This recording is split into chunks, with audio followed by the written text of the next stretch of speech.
Hi everyone, thanks for joining us today. We're here at YARPA Hub in Liverpool to introduce our newest platinum partner, YARPA. And Shannon. Thanks, Brendan.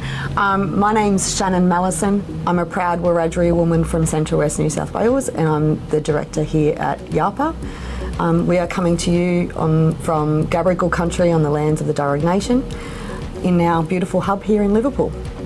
Shannon, great to have you guys as members of WSBC. YARPA has been an important member for us to bring on board. We'd like to know a little bit about your background and how you became the director of YARPA. That's a long story. So I started, I guess my career in working for and with Aboriginal people started back in my home community of West Wyalong in the very early 2000s, where I was the administration officer for the West Wyalong Local Aboriginal Land Council. And I guess from there it lit a fire in my belly around Aboriginal community controlled organisations to start with. And then after a life change, I went to university and got a degree in business, majoring in accounting. And from there, I went into state government. And then in 2018, I come across to YARPA as a business coach. So my role here started as a business coach, where I was responsible for working closely with Aboriginal businesses who wanted to start, sustain or grow a business. So that's where it started. And then from there, I was asked to step into the role of Industry Relationships Manager, which started, I guess, my journey into understanding the other side of the supply chain. So the buyer side, and working with Tier 1 and Tier 2 companies who had genuine commitment to Aboriginal procurement. And then about 18 months ago, our director was put into a secondment in the New South Wales Aboriginal Land Council in an executive director role. And so I was lucky enough to be asked to step in. Now I get to lead the team. Fabulous, fabulous. At WSBC, we have a very much a motive of connecting our members together to do business together, and bringing YARPA on board as a member. We're deadly keen to connect YARPA to as many of our members as possible. So for those that might not understand the incredible work that YARPA does, in Western Sydney, can you give a further insight and also tell us about your office and facilities here in Liverpool? So we work with both sides of the supply chain. So YARPA provides a range of services to our members. We have almost 2,000 members on our books, and half of those are Aboriginal people and Aboriginal businesses. So we have about 540 Aboriginal businesses in our membership, and we provide a range of services to them to help with business development, anything from business planning, marketing, websites, whatever it is, and we do that through coaching and development, through coaching and mentoring, training and development and networking events. And then on the flip side, we work with corporate, government and industry organisations who want to increase their Aboriginal engagement into their supply chain, whether that's through procurement opportunities or through employment. So we work with them, we talk through how can they make their organisation culturally safe, how can you effectively engage. We also do challenge the way they think, we challenge their biases, we challenge their perception of what an Aboriginal business is, and we facilitate connections. So if they're building the hospital here in Liverpool and they need plumbers, then we'll connect them to Aboriginal plumbers. So we know that Aboriginal procurement policies are getting, I guess, tougher. So they're getting tougher as in there's higher level of accountability, and so we support with that. We make sure that anyone that needs to meet targets can meet their targets. That's a really great way for our members to understand what YARPA does and how they can connect better with YARPA. Coming to WSBC, could you give us a rundown of why YARPA chose to join WSBC as a member? So we've been members of WSBC since the beginning. So since 2018, I think we were bronze members at the time. And I know our very first Meet the Buyer was done in collaboration with WSBC. And so there's always been a relationship there, but I think in the last couple of years we started to go, this should be not just about us, but how can we leverage off that opportunity and to enable us to spread our wings and bring our members, our Aboriginal businesses in on that. So last year we had discussions with WSBC around supporting our YARPA Grow participants. So we run YARPA Grow, which is a business accelerator in partnership with Western Sydney University. And as part of that, our YARPA Grow participants, YARPA pays their membership for WSBC, and then that sort of got the conversation going around there's more to unpick here, there's more benefits for both us as, I guess, the conduits between WSBC and Aboriginal businesses, but also with the value we think we can bring to your members. So the conversation started there, but we just, the more we got involved, the more we wanted to get involved. We loved the business leader luncheons, we loved the State of the Region address, we loved the breakfast masterclasses, and just thought, hang on a minute, every time we go to these, there seems to be a bit of a spotlight on the Platinum Partners, and we know that we've used your Platinum Partners, we've used world-class teams many times ourselves. So we sort of thought it made sense for us to become a Platinum Partner and to really leverage off the network that you guys have created in order for us to reach our audience, which is, you know, our Tier 2 and Tier 3 contractors. So fabulous. Yeah, it's great to have a YARPA on as a Platinum Partner, and hence this interview. yeah. So I guess in terms of YARPA's members,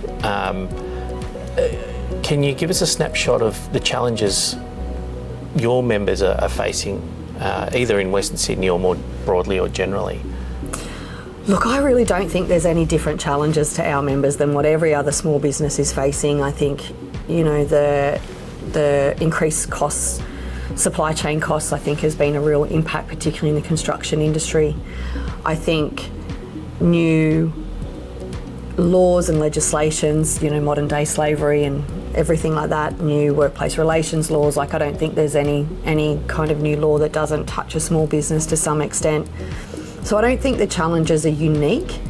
I guess for us, the challenges that may be or that would be unique to our members is trying to get into larger projects or to connect into larger supply chains where there's a misconception around what the value of an Aboriginal business is, or that sometimes an Aboriginal business can be seen as less than, and that's not true. Yeah. We know that we have some of our members that are turning over, you know, 40, 50, $100 million a year. You know, some of the most successful businesses, even as Western Sydney Business Connection members, are Aboriginal businesses. So we know that, and I think that's probably the challenge, is when we're trying to convince the Tier 1 or Tier 2s to engage or bring new businesses into their supply chain.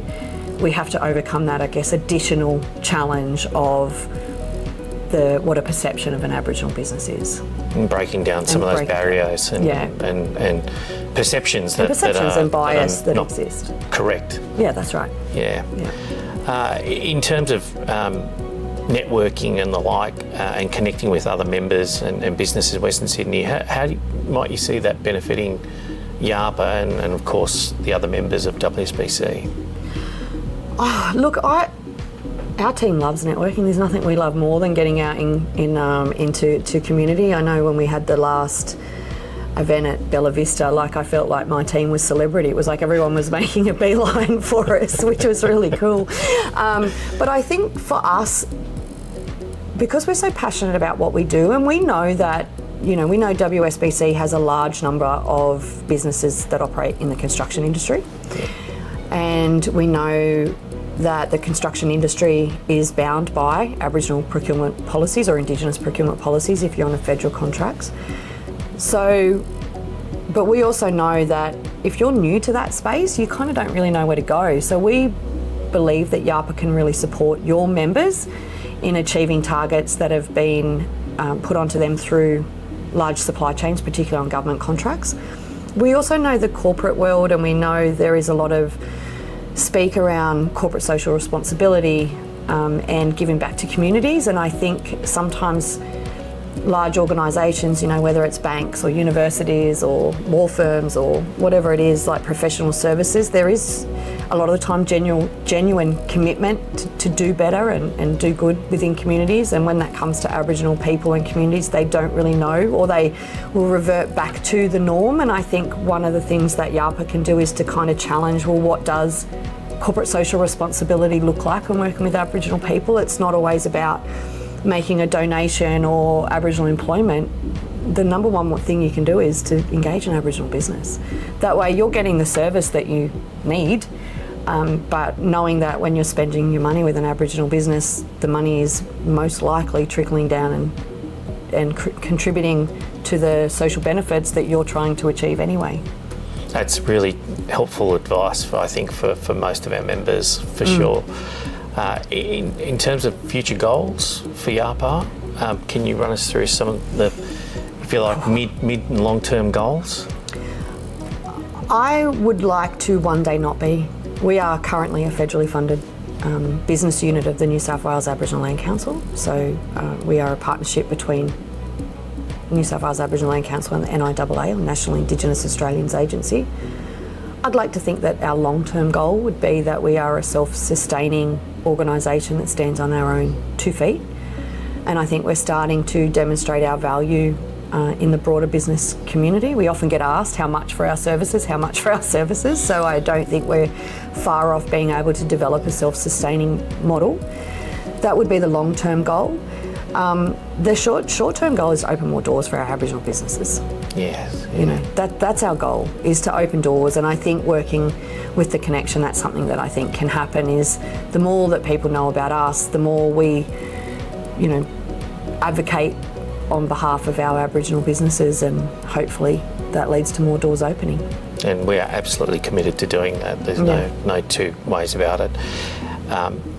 What advice would you give to business owners thinking about starting a business and potentially joining an association like ours at WSBC? Look, isn't it just, it's not what you know, it's who you know. You know, when it comes to business, and that doesn't matter, you know, whether you're a small business or you might be buying a large existing business. Business is relationships.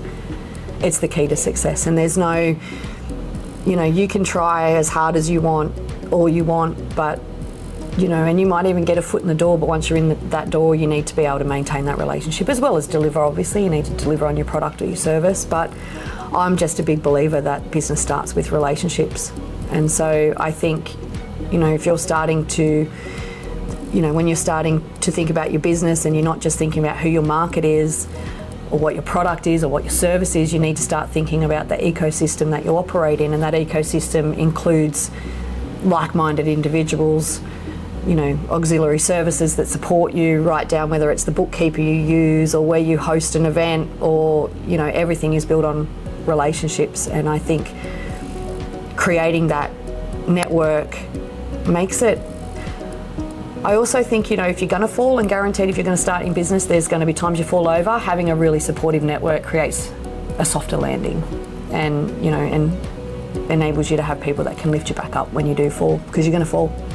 Indeed, and that's 101 when it comes to business. 101, you know, everyone's going to fall. It's the ability to get back up, and I just think having a network around you of, you know, like I said, like-minded, supportive individuals that kind of have walked that path before you make that easier. It does. Well, thank you for joining us today. Thanks for this interview, and we're absolutely excited to have YARPA on board as Platinum Partners, and we're looking forward to making that a long-term partnership between us. Thank you. Thanks for coming in. Thanks for coming into our hub too. No problem. Thank you.